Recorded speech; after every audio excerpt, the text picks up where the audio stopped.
अब रोजा रखा हुआ है तो डर के मारे के चलो इधर से आराम से मिल जाएगा, तो ये भी नहीं दे रही है। की वजह है सर, क्यों नहीं है? असि पाकिस्तानी नहीं है।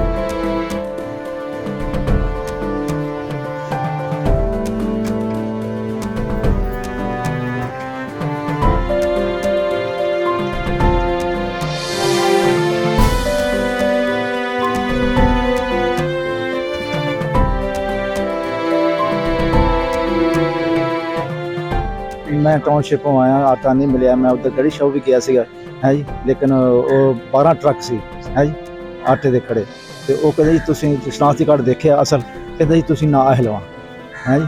तो हुण मैं इधर कोशिश की, माँ मेरी 3.5 साल मंजे ते पई है, मैं आप 3 बोतलां लवाइया खून दी।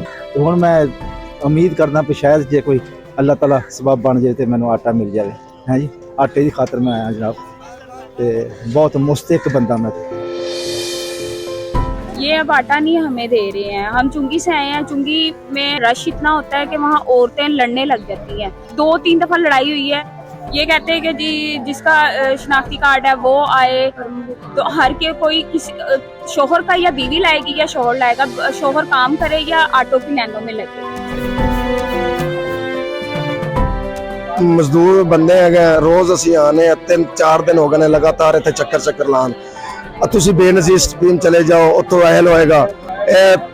3-4 दिन तो लगातार धक्के खा रहे हैं, कोई हिसाब किताब नहीं बन रहा।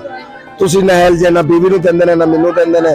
परेशानी है, मजदूरी दिहाड़ी तोड़ के ते आईदा वा भी अल्लाह सबब बना देवे, लेकिन कोई ऐसा हिसाब किताब नहीं लग रहा सारे।